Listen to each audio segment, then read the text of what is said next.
Broadcasting live from the Business Radio X studio, it's time for Family Business Radio.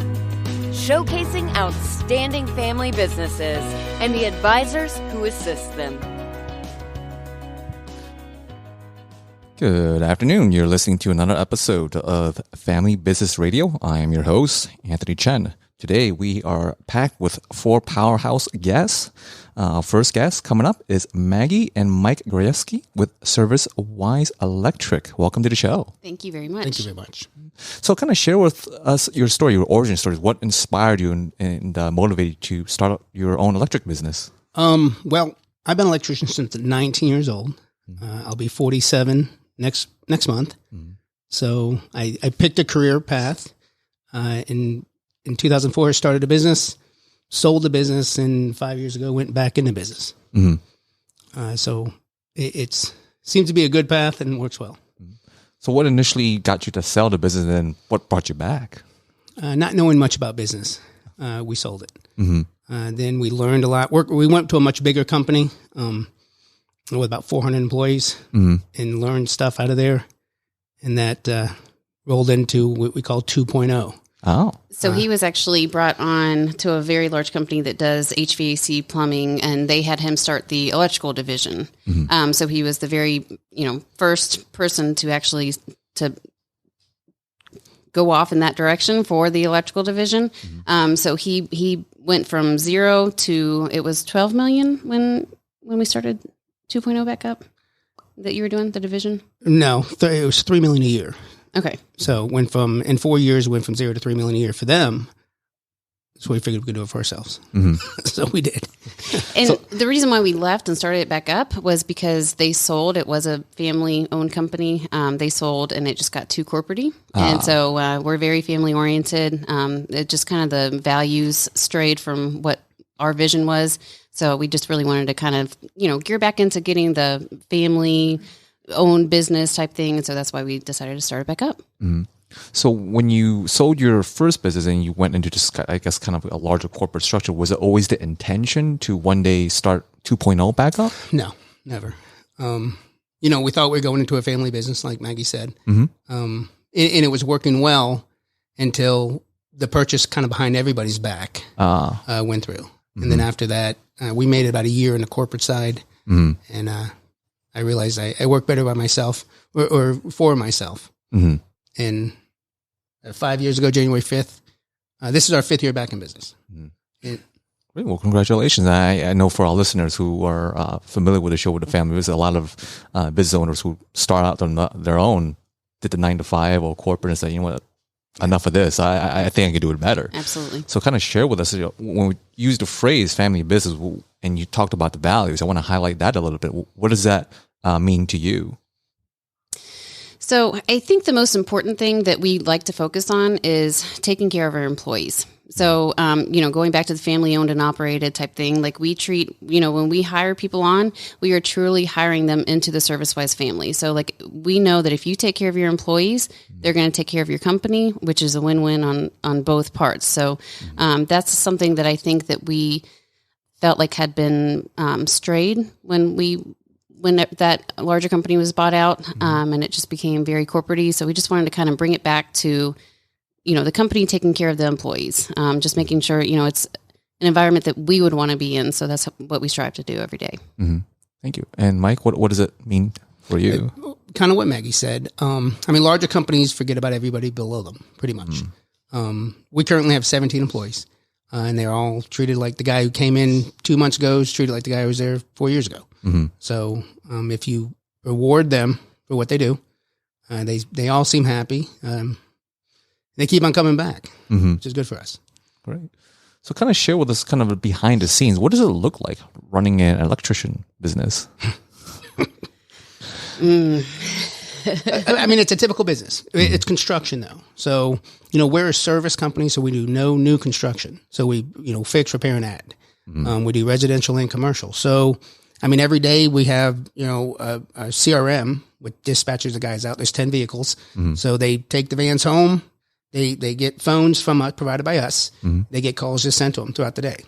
So, as someone calls our phone, it gets the girls take the number, take all the information, create a file, and it goes to that technician, and they get sent out to the house or the business and take care of it. Mm-hmm. Right. And then in terms of, so that's kind of the quick sneak peek. What is something that you think the public should know more about running an electrician business that they're just not aware about? One thing I want to touch base on huge is you can say you're an electrician, but not actually hold an electrical license. So that's very important, and I want the viewers to know that they can go to the Secretary of State website, Georgia Secretary of State, and you can actually verify any contractor's license, and that is so important because you can advertise as being an electrician, but you're not actually an electrician. You don't hold that license. It takes, there's insurance, the liability, workers' comp, all that stuff. If you don't hold an electrical license, you're not covered under that. So it's very important to actually make sure that who you have coming into your house has a valid electrical license. That's a little important. I want to make sure my electrician knows what they're doing, not burn my house down by accident. Because then it'll fall back on you because they don't have the proper insurance to cover that, which is scary. So... yeah, that's a really major tip. I wasn't even aware about. Now, is this something more Georgia specific, or is it just kind of universal? Well, it's every state has its different laws, but there is no certification in electrical. So if they say we're certified in electrical, there's no such thing. So it's even licensed or not licensed. But it's Georgia where we work at. Licenses do reciprocate in certain states, but Georgia is where we focus. If you don't have the license and something was to happen, like Maggie says, you can't carry the electrical insurance. Your general liability wouldn't cover it. And for our audience that are just kind of learning this for the first time, kind of share with us, you mentioned your journey pretty early on at, I was 18 or 19, going into the electrician business. What inspired you to take out that path? It was a summer job. So I tried HVAC and refrigeration, and then just went into electrical. I had a buddy said, hey, why don't you try this right out of high school? And then, so I went to Chattahoochee Tech for industrial electronics and then just worked. It's kind of a different field, same idea, but a different field than the service field in Weirton. Right. And Maggie, how did you get involved or kind of sucked into this electrician business world? That's a good question. So my background is actually medical. I was a surge tech, and medical administration is actually my degree. And then when we got together, I've had other jobs, obviously. And then when he started the 2.0 back up, it was never our intention for me to come over and, help him run everything or anything like that. It just kind of happened. So, I'm a firm believer that everything happens for a reason, and it just happened and it just works. Was it kind of one major event, or was it just kind of a slow trickle and it just kind of made sense? It was a slow trickle. It just made sense. He was getting too busy once he started back up to be doing everything, and I was like, all right, let me help up, pick up some tasks and stuff like that, and it just kind of fell into place, and we are where we are today.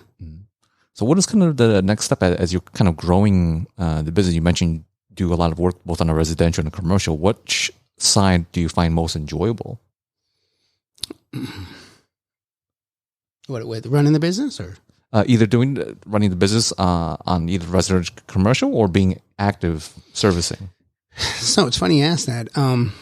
Last week I actually stepped out of a service van and gave it to a guy. So I'm in a truck. So it's kind of a whole new role for me. So I'm going to be more and working, on the business instead of in the business.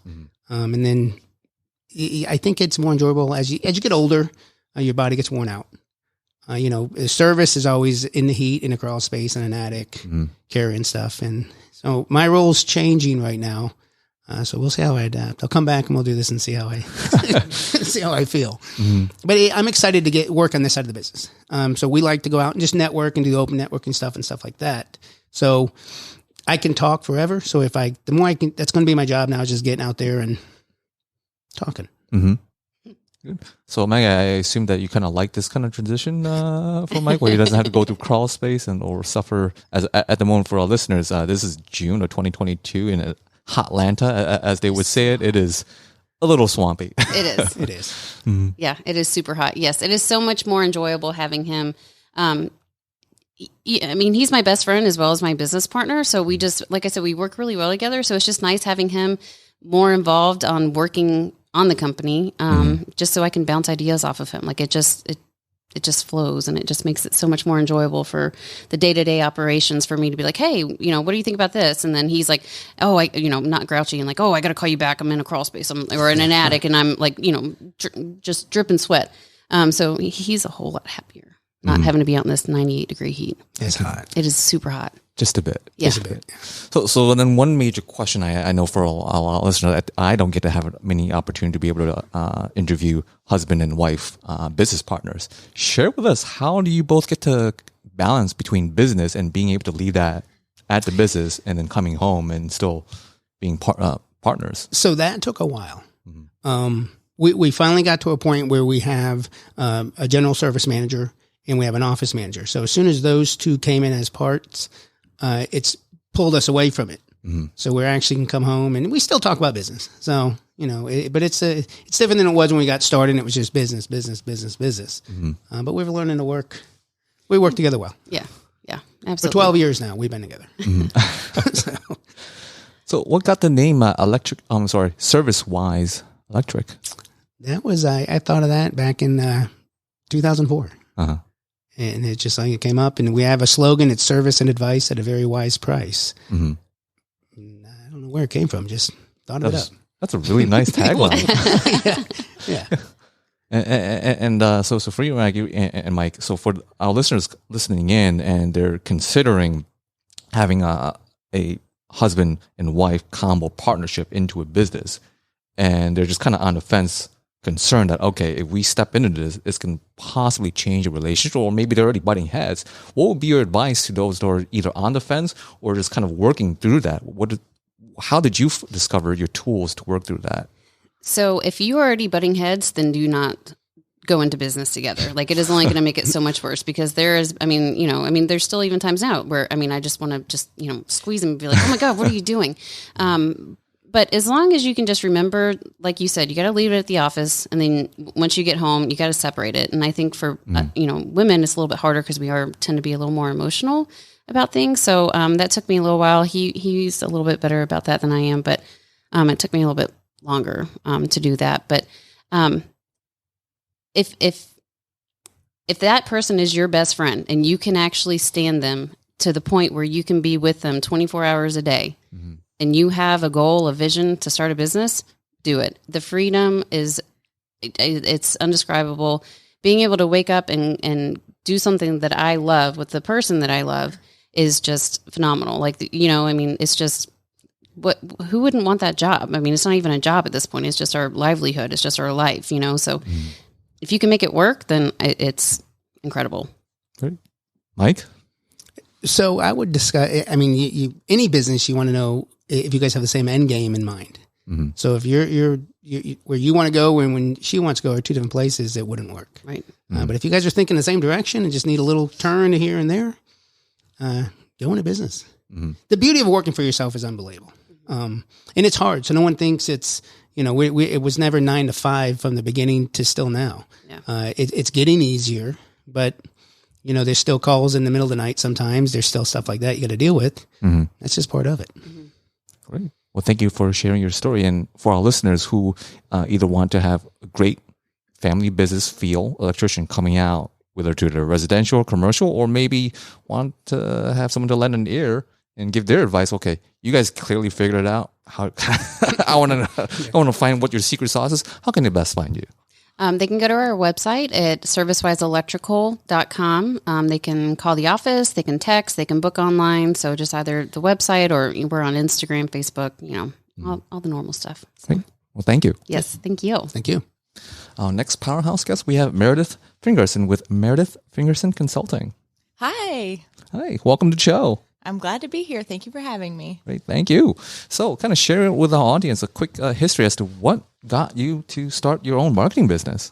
Well, so I've been in corporate marketing for the last 8 years of my life. And I was actually at a wholesaler, regional wholesale distribution, and realized as we were working through the B2B and the B2C space, there is a lot of opportunity. I know we just had electrical on. We were plumbing specialties for marketing. within those smaller businesses that may not have the ability to do that for themselves. So I left my job in January, and I was very excited about it. And now I kind of specialize in small to medium businesses that need marketing but aren't exactly sure where to start. So I have a plumber is actually one of my clients right now, which is very cool. So that's kind of a little bit about my history.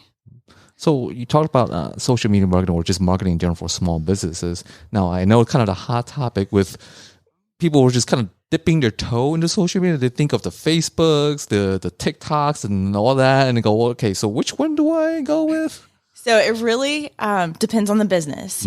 Social media it can be a great avenue for getting your branding and your messaging out, or it can be a huge detriment to that. And I mean detriment as in, hey, I have a brilliant idea. I'm going to go ahead and post 14 times today. And then you don't post for 3 months. Oh. What a better plan might have been to take those 14 posts and spread them out over that 3 months. And now you're building your audience and you're building your message. So it's not getting lost in a million different things going on. And then, for each business, the platform and how you use it becomes very important. For, some businesses that are B2B, I definitely recommend LinkedIn, next door neighbor for service companies. You may not get a huge audience on Facebook. Facebook's actually dying. They're losing more members than they're gaining right now, which is first time in their history that's ever happened. So social media can be a huge, powerful tool for businesses to use, but you have to use it right and very strategically. And it can't be your only tool. Yes.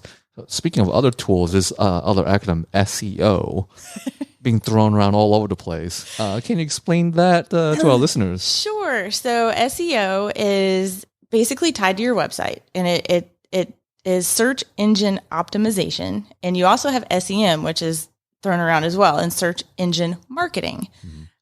The difference is search engine optimization is something that you would do to impact how your website ranks on Google. So you would update with blogs or constant, content updates. You're doing things on your website so that you're continuing to message yourself.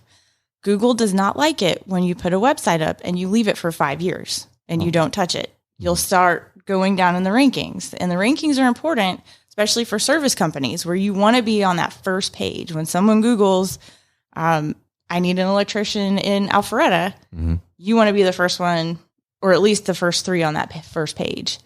So keeping your SEO updated, post a blog, have a social feed come into your website, things like that. So that's a little bit about SEO.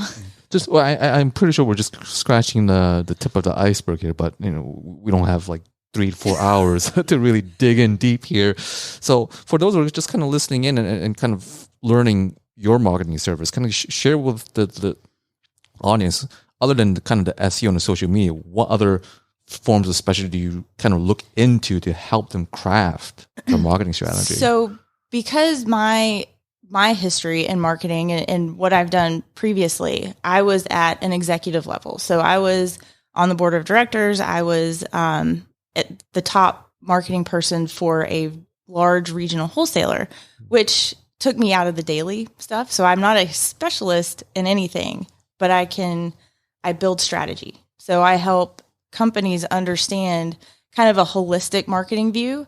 So I'm not necessarily going to be the one buying ads or bidding on keywords, but I would be the person helping to build the strategy on the best way to go about doing that. So if a small business came to me and said, hey, we need help with marketing, I would first take a look at what they're currently doing to make sure that it's either hitting the mark or it's not. And where it's not hitting the mark, find, ways to kind of manipulate what they're doing to change it up and maybe help them hit their targets.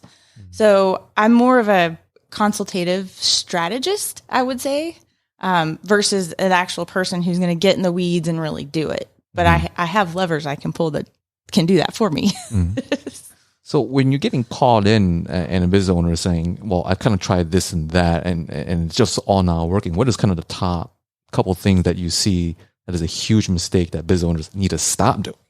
So one of them is, like I said earlier, the social media not being consistent. You have to have that consistent message on social media. People will drop off if you don't.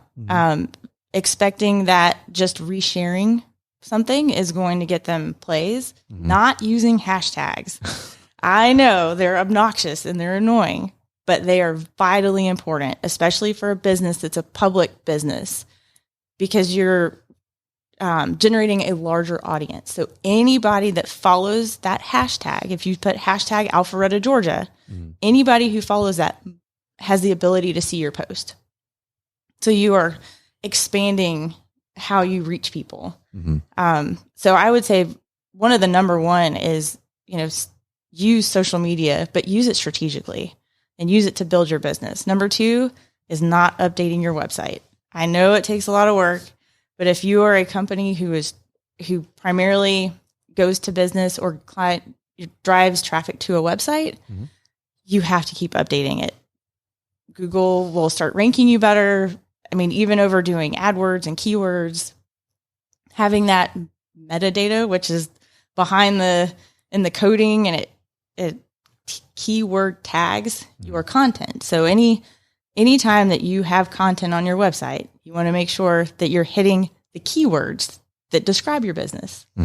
So those are just two of the big things. So keep your website updated and make sure you have a strategy for social media.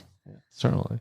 So for those who are just looking for some advice, or maybe they've tried and gotten burned a couple of times, or maybe they haven't had an update on the website for the past 5 years, how can they best find you?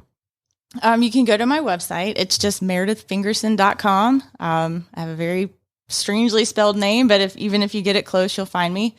You can always call me or text me. My number is 678-725-3129. Other than that, those are the best two ways to get a hold of me. Great. Well, thank you for sharing. Thank you. All right. Our next powerhouse guest, we have Adam Grossman with Good Dog Media. Welcome to the show. Thanks, Anthony. Right. So kind of share with our audience your story as to what got you into starting your own business, particularly in videography.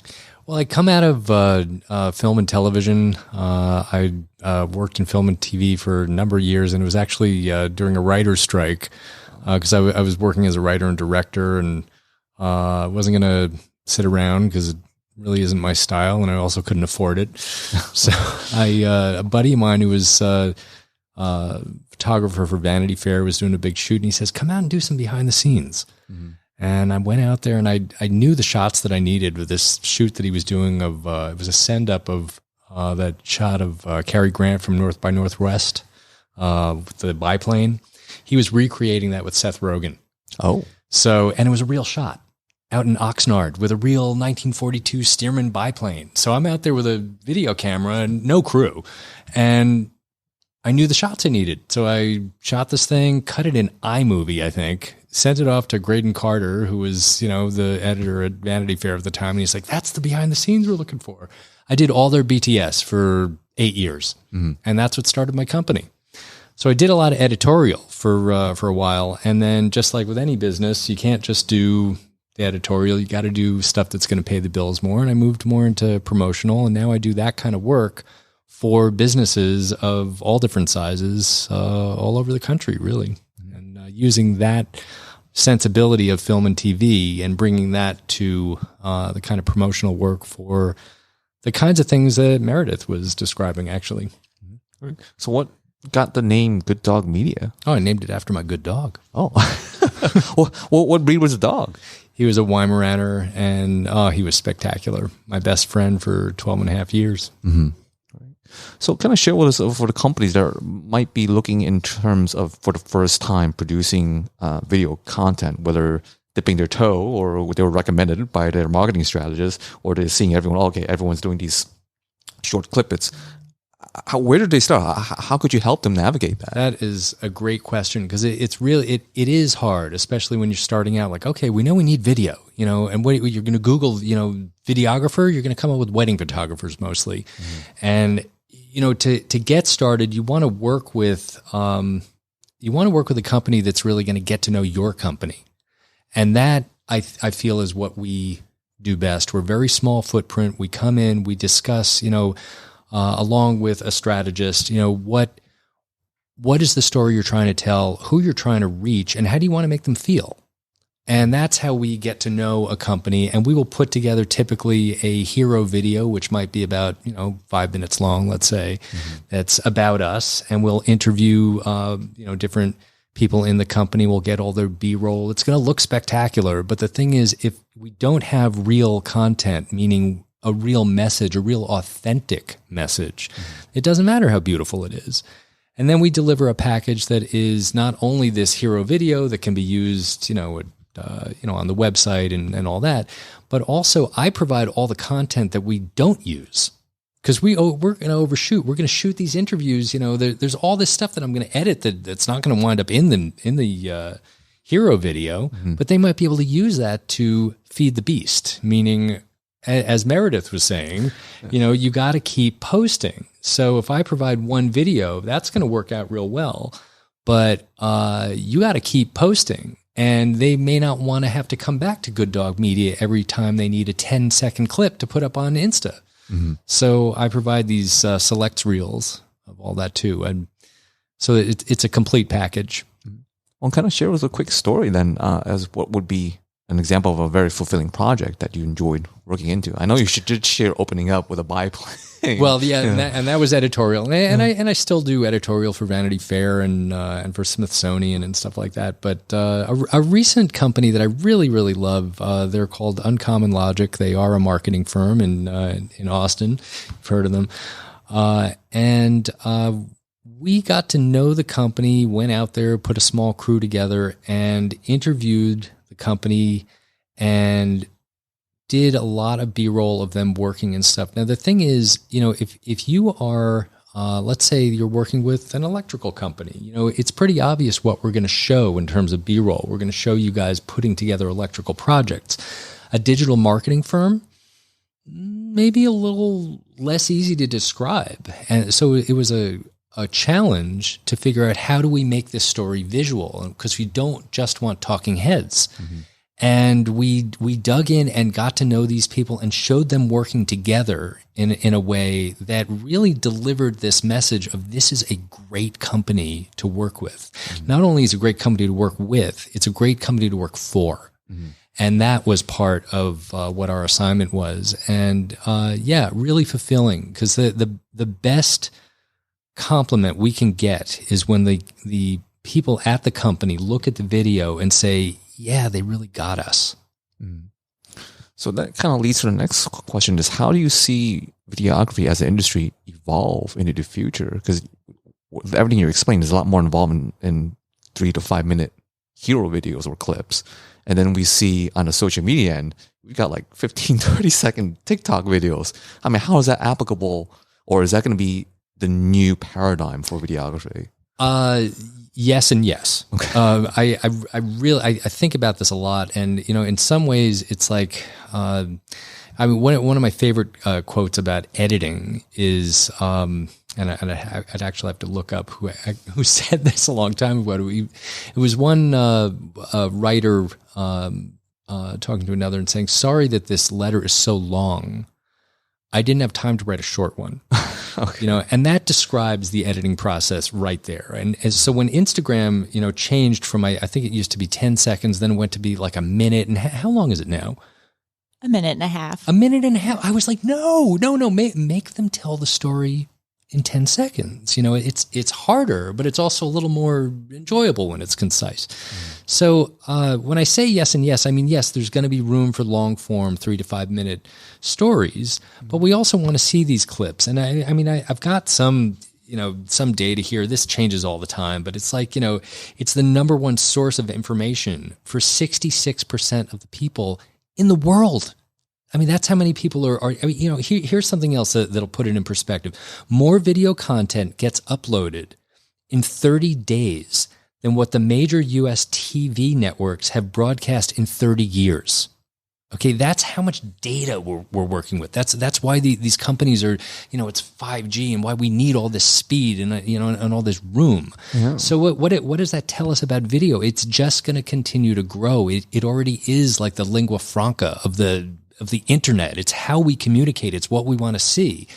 And what I really hope to see is a rise in the quality of it. You know, these phones are great, you know, and they're technically good, but we also have to, you know, kind of pay attention to the stories we're telling, and you know, does everybody want to know what you had for breakfast every morning? Maybe not, or maybe somebody does. But you know, we're in the business of trying to make it interesting. Well, then speaking of stories, what brought you to Atlanta? That's I like that question. It was partially pandemic, but mostly how portable my business has become. Because I work with companies all over the country, I go to them. So one of the funniest things that happened was we moved here, and I feel like it was like 10 minutes later I was on a plane going back to Santa Barbara because I did a big project for the Santa Barbara Vintners. So I'm all over doing production. Nobody cares where I'm doing my post-production. And the real reason we moved to Atlanta is because we love it. Good answer. It's great. Well, I love being here. And it kind of shows, clearly you exude love and passion for what is it that you do.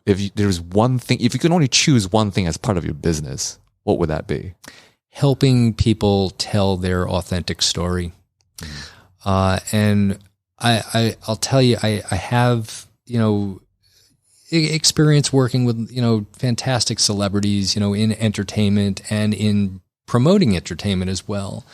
But the truth is, you know, a seasoned celebrity who is accustomed to being in front of the camera, it's not hard to get them to deliver a great performance. They are meeting you more than halfway. But what I find to be particularly challenging is when you have that CEO of a company who is a great leader and maybe not accustomed to having 3 cameras, you know, pointed at them at once and you know, and telling an authentic story. When I can help them do that, that is one of the most fulfilling things I get to do.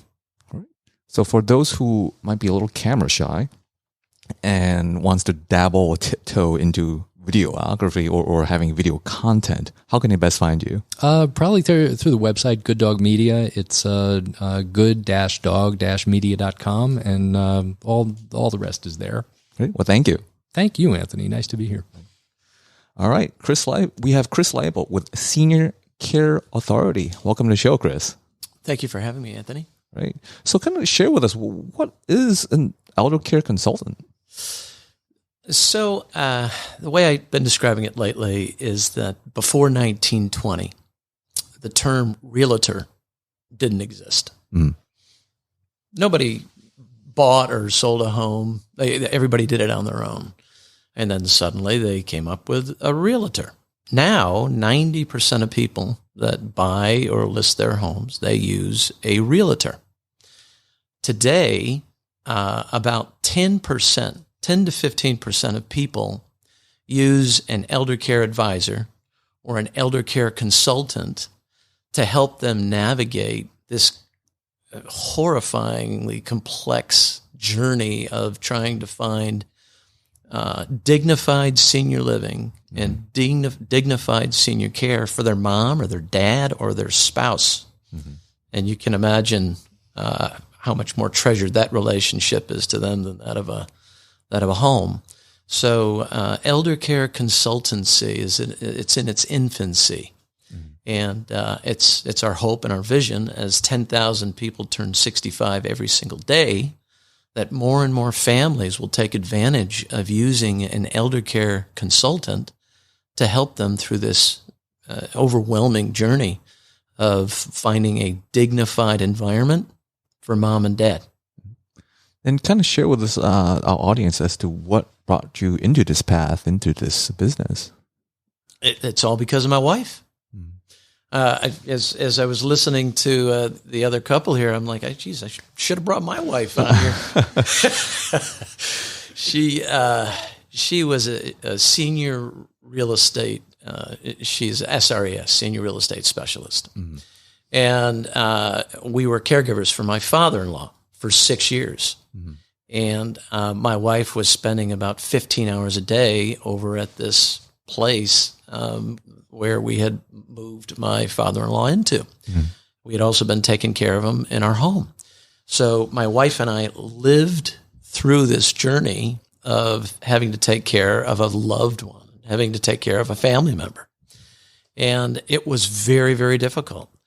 I was also a director of marketing at a wholesale redistribution organization, so I found that to be pretty funny with Meredith. Mm. And the company decided that wholesale redistribution wasn't a fit, so I found myself in transition. And my wife was doing so well with her senior real estate business, we decided to add elder care consulting onto it. So now we have this one-stop shop where my wife can help somebody, a senior, sell their home. She does their estate liquidation. She does the senior relocation, and I help them find the right kind of senior living community, or we bring in the right kind of care into the home, if that's what they decide to do. Mm-hmm. So then kind of share, what does it look like starting their engagement with you or an elder care advisor in general? Like, what would the families look to expect in terms of benefits? So there is best practice, and then there is, we got to do something. Mm-hmm. There is planning, and then there's let's try to manage this fire drill that we're currently in. It's always best when I'm working with a family when they're in the planning mode. So mom's, she's in her 80s. There's been a couple of signs that something might need to be done. Mm-hmm. For example, maybe she's fallen a couple of times. Or maybe she's been out trying to get groceries and she's gotten lost. Or maybe there's some physical things that are preventing her from living independently. Mm-hmm. That's the time that somebody should reach out to an elder care advisor. The pathway right now is families tend to hop on the internet or they call a 1-800 number, mm-hmm. and they provide their own personal information to these two different sources, and their information gets sent to all lots of different aging services, communities, lots of different communities. It's best if you work with an elder care advisor. I've been describing it's like, if you work with me, it's like getting a fast pass at Disney World. You're not going to have to stand in line and go through all that agony. I'm going to get you right to the front of the line, and we're going to introduce you to the right people. We're going to introduce you to the right communities, and we're going to make sure that your loved one is finding the most dignified solution that they possibly can for their loved one. Mm-hmm. Then kind of share with us, as our listeners are probably learning about this whole industry, just new in general, as you pointed out, it's kind of early on in the process. What is common reactions you get from families as you're kind of going through and engaging with an elder care advisor? Probably there's two statements that I hear most often. The first one is, geez, I wish I knew about you 4 years ago.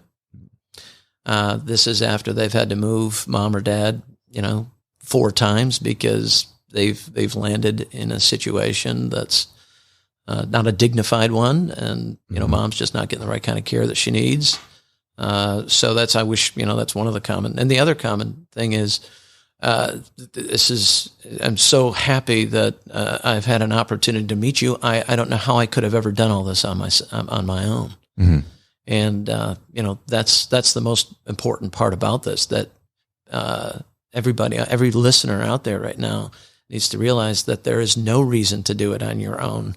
The majority of my services, my consulting fees mostly are paid by communities if I'm introducing those families to a senior living community, so there's no cost to the family. Mm-hmm. And if it's another direction, usually a lot of the work is referral based. So I'm setting them up with my professional referral partners to make sure that they're talking to a really good elder care lawyer, or a good in-home care agency, or a good home health agency, or a great financial advisor. Mm-hmm. So it's that kind of thing. Well, thank you for that plot. Check is in the mail. So kind of share with us as our listeners, for the first time, I didn't know this industry, there's a service available to help us navigate and not have to kind of flounder by myself. But what is the common misconceptions as they're engaging with you that you find as kind of a pushback? People who might be a little too skeptical say, hey, this sounds a little too good. So it goes along kind of a continuum. Mm-hmm. And I think a lot of it has to do with the older adult fearing that they're going to lose their independence. Mm-hmm. That is the number one obstacle in all of this. And the adult child, their number one concern is about safety. They want mom and dad to be safe. So very often what ends up happening is that the adult child finds themselves in a position where they're trying to force mom and dad to do something. Mom and dad want to maintain their independence. My job is to help them to understand that their independence is actually going to be increased by moving out of a situation that's unsafe, by moving out of a situation that's dangerous. If you've got all of these household chores that you're constantly focusing on, I got to cook, I got to clean, I got to do all my bills, I got to get the yard taken care of, blah. When all those things are removed and you move into a senior living community where all of those things are taken care of for you, you can truly focus on your life. You can begin to thrive. You can begin to flourish. You can begin to age with dignity. You can begin to age with grace. And that's the effort. And that's the biggest misconception. And usually it's because there's this concept of they're going to move me into a nursing home. And today's, even if it's a senior living community or if it's aging in place, they've done so much work in the past 15 years to make sure that these places are absolutely not like a hospital-like environment of maybe what they conceived of as a typical nursing home. Yeah, this is a quick plug back as I've visited some of these senior living areas, and it's almost like a cruise ship. It's like a vacation. I'm thinking, oh, I wish I could be like 65 right now. Sign me up for that. Yeah. You know, they really fall into two categories because not everybody wants to go on a cruise, right? So there's resort style living. And if you want to be on a cruise ship all day long with happy hours every single evening and, you know, everybody getting dressed up to go down to the mailbox, then you can have that. Yes. Other people are more kind of introverted and they want just residential style living where it's not like a cruise ship. And those options are out there for. It's so much about matching the individual's social and recreational preferences, their personalities to the right environment. And you need to know those environments in order to make sure that that match happens. It's not just about location. It's not just about budget. It's not just about level of care. Social and recreational preferences are a huge part of making sure that that matches a fit. Well, so it sounds like there's a lot more options available when their concern is if they're either an introvert or they want to get dressed up to go to the mailbox. It sounds like everything is available. There's over 700 different options in the greater Atlanta area. 700 different options. So, yeah, there's something for everybody, no doubt about it. So for either the adult children or maybe the seniors themselves, I mean, what signs should they look for to begin having this conversation to start the process? I mean, do they have to go to a facility or an aging in place or senior living? Is there other options beyond that? Because kind of well, not so much a misconception, but a lot of, for most, would rather age in place where they're living at. Yeah, absolutely. In order to age in place, you need to have the right ecosystem in place. And, you know, there's 5 critical things that you need to have. You need to have great nutrition. You need to have social and recreational activity. You need to have great caregiving. The physical structure needs to be appropriate for caregiving. So you need to have an occupational therapist come in and make sure that that places it. And here's the 5th thing, and this is the most important thing for a successful aging in place ecosystem.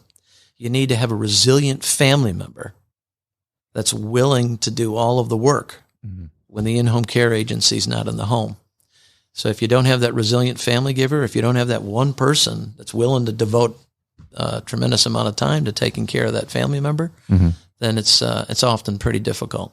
And of course, as I said before, if they decide that they want to relocate into a senior living community, there's those environments just are abound. There's a fit for everybody. Then before closing this out, this is a question I got to ask you as well.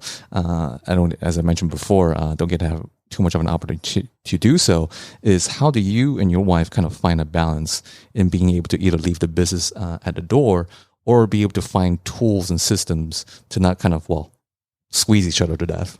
Yeah.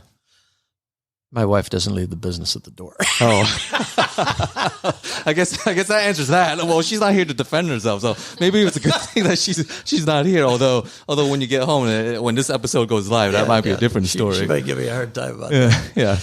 We love what we do. I mean, this is I call it a pursuit of dignity for the elder adult that we're working with. I mean, everything that we're doing is to making sure that the people that we work with are find dignity as they age and find grace as they age, and we love working with the families we work with. So we try to talk about things that aren't work related when we go out to dinner, but usually we say let's make sure we don't talk about work, and of course we end up talking about Mrs. Smith or Mr. Jones and this and that, and what can we do for them. But my wife and I have been married for 25 years, and everything that the previous couple was stating is I couldn't agree with them more. It's about we love each other, incredibly, and she's my best friend, and we love spending time together. And now that we have an opportunity to actually work together, nothing greater. So those things are incredibly important. And when you're talking about setting up a family business, I think that's the foundation, a true care for each other and putting each other first. Great. Well, thank you for your words of wisdom. So for those who want to learn more and get started in having that tough conversation, whether with their parents or the parents of their kids, or looking at options, how they can best find you? So I want to answer that question in two different ways. The first is if you have a local need, if you have something that's if you're in Georgia and you're trying to find a solution for mom and dad in Georgia, then call me directly. My number is 770-631-5923, or go to my Google business page. Just go to Google Maps and look up Senior Care Authority Atlanta, and then all my information will be there. You can go to my website, you can go to my Facebook page, you can go to all these different places. Plus, you can read my reviews, and my reviews are anecdotal. People that write my reviews, they describe what I've done for them, and that's a great way to get to know me through the people that I've worked with. So that's part one. You got my phone number, and you've got how to get a hold of me. Senior Care Authority has people like me all over the country. So I just spoke to a gentleman earlier. I have somebody, in Los Angeles that actually does what I do in Los Angeles. So you're not limited to just Atlanta. If you're looking for a solution that's in some other part of the country, you can also contact me, and I can refer you to another elder care advisor that would be in another part of the country. So it's not just for locally related pieces. I can also help you with something that's out of state. Thank you, Chris. Thank you, Anthony. I really appreciate it. Thank you. So as you've heard, kind of the theme with all of our guests is having family values in terms of creating their business. What does that mean? Taking care of their employees and taking care of their clients, even having conversations over dinner when we're not supposed to be talking about work. But hey, when you care about Mr. and Mrs. Smith, it just kind of weaves in. So one universal question I would like to bring our guests back is on the first thing, since we're on the subject of family business values, is if you have a legacy to leave behind for your business, how would you want to be remembered? So that's the first question. And then the second question is, for our listeners, what would be your number one advice to those who are just starting out? So as a quick repeat, the first question is, running your business and creating a legacy, how do you want to be remembered? And the second question is, for those that are listening in, kind of on the fence, what would be your advice to those family businesses? So now this will be kind of my obligatory disclosure. So this show is sponsored and brought to you by myself, Anthony Chen, with Lighthouse Financial Network, securities and advisory services offered through Royal Alliance Associates, Inc., RIA member FINRA SIPC. RIA is separately owned, and other entities and or marketing names, products, or services referenced here are independent of RAA. The main office address is 575 Broad Hollow Road in Melville, New York, 11747. You can best reach me at 631-465-9090, extension 5075, or my email, which is just my full name, Anthony Chen, CHEN, at lfnllc.com.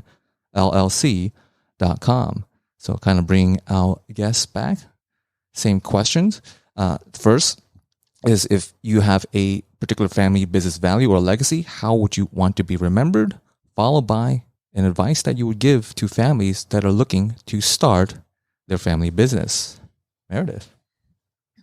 So, as a marketing consultant, the legacy that I would want to leave is not necessarily for me. It's for the businesses that I've worked with.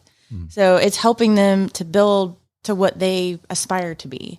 So it's not necessarily me looking back going, oh, well, I did all these great things to build my business.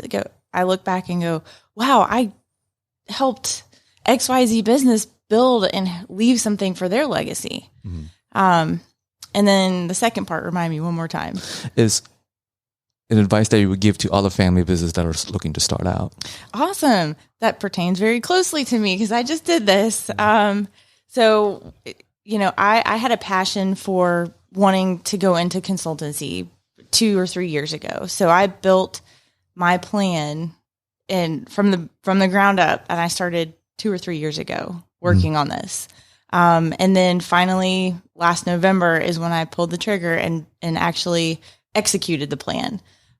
So having the timelines, having all the things ready to go and knowing what you need to do, I brought in some advisors to help navigate. I didn't realize there was so much paperwork and so many things that had to be done when you create an LLC, and you have to pay the IRS differently.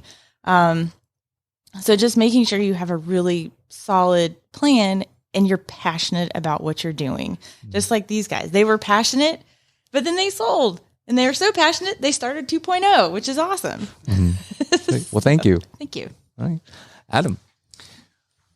Let's see. The way I would want to be remembered, I guess, would be what I described earlier, how my goal when I'm interviewing people, when I'm creating these videos, is to help people tell their stories in the most authentic way possible. So if I could be remembered for being able to accomplish that, that would be meaningful. But on top of that, one of the best things I ever get to hear is when my crew says, I really love the way you run your set. And that's extremely important to me. So that door swings both ways. I want the clients to feel like they loved doing the work together, and my crews feeling like they loved doing the work together. Great. And then what would be your advice to family businesses that are looking to start out? Well, I would say to be true to yourself. I mean, my business is not exactly a family business, although it's an independent business, and my crews are very much family oriented. I work with the same people over and over and over again. So I would say be true to yourself and respect each other. Great. Well, thank you for sharing. Thanks for having me. All right. And Chris, same question. Well, at the beginning, you remember how I said that 90% of people use realtors now in order to buy or sell a home? The legacy is that we do things in a way that will help the general public get to that same kind of situation where they're using an elder care advisor to help them through this journey 90% of the time. So a lot of responsibility right now because we are laying the groundwork. This is an industry in infancy, and we really are hoping that it's going to continue to grow, and that's where we are right now. The legacy is going to be everybody uses an elder care advisor. If I remember your numbers correctly, was you're only at 20, 30%? 10 to 15% right now. So you got a long ways to work to get up to 90. It took a long time for realtors. So kind of share with us then what would be your advice to those who are looking to start their own family business? Have faith. If you've got the passion to do this, you've got an origin story. Let's say, for example, most people do. You've been a family caregiver before, and you feel passionate about helping families navigate this difficult journey. Have faith that this is something that's going to be incredibly needed over the next 5 to 10 years, and have faith that your business is going to grow. Thank you. And to close us out, Maggie and Mike, same questions. How would you like your legacy to be? So the beauty of electrical is it's always going to be here. So as technology advances, you're always going to need someone to put the wire in the wall or put the wire in the conduit. So the legacy in the electrical industry is it's going to keep on going. The good thing is we have 2 young children that are seniors, and one's in the Navy. The Navy guy is aviation electrician. He wants to take over the business. So the legacy should go on. We're still trying to get our daughter to want to join, but she's the artistic mind. She's only 16, Yeah. so she's got a little little, early. yeah, a little So we'll let her work in the public sector for a while, and I'm sure she'll come back in. So I think the legacy that we want to leave behind is, for our children, because working for yourself and owning your own company is just, it's incredible. But also, it's about building relationships with your customer, and we never want to steer away from that because we want to make sure we maintain the quality of our work with our customers. We want to go out to change out a light bulb as well as go out and do a whole remodel or a rewire of a house or commercial work. Like, it doesn't matter if we're coming out there just to change a light bulb or if we're doing that remodel of the house. We're going to treat you the same way no matter what, because it's about building that relationship with that customer. And then the advice to those who are kind of on the fence and dipping into a family business or at best having a husband and wife partnership. Just do it. Yeah. So expect the unexpected. And like everybody else has said, you have to have a good foundation and you've got to have a plan and realize that the plan will change. But as long as you have your set goals and values, that's most important. You always have to stick to your goals and values. Don't steer away from it. Once you stop loving what you do, you need to find something else because you should be loving and just that passion and, always just wanting to go out and do better and be better. Mike? I agree with her. Smart answer. Yes. Smart. That was answer. a great answer. Smart answer. In this kind of economy, now's the time to take a chance. There's plenty of opportunity out there in any kind of business any of these people do. If building the right relationships, it gets you your first client, that as long as you do a good job, you get your next client. And like all these people at these tables, we've built client at a time, piece by piece, one by one. They never just come rushing in. So, if you have the mind for it, I would say go ahead and do it. And you got to realize it's not a 9-to-5 job. Like you have lots of hours of hard blood, sweat, and tears. It's not all pretty. Well, thank you for sharing. Yeah. Thank you so much for having us. Thank you. We appreciate it. Now, kind of closing off our show, this will be a portion called Anthony's Financial Take. So listening in on kind of the theme with all of our guests is all very much focused on family business and having passion. So how does this tie in with finances? Sometimes we can focus a little too much on the numbers, on the dollars and cents, but not so much the values and the meanings behind it, whether it's the family business itself or getting sick and tired of this 9-to-5 corporate jobs and not really sure if I should stay here or kind of take the leap of faith, as one would say, and trust in the process. So kind of the financial take here is find a purpose and passion, because at the end of the day, the money and the finances will work out, but it's important to find the right team that understands your story and can share your story and buy into your journey, because financial planning is not just reaching a arbitrary dollar and cent goal, but rather the meaning behind the dollar and cents to be able to preserve and, most importantly, pass on the torch of your legacy. And that's a little bit of my take. Thank you for listening in to Family Business Radio.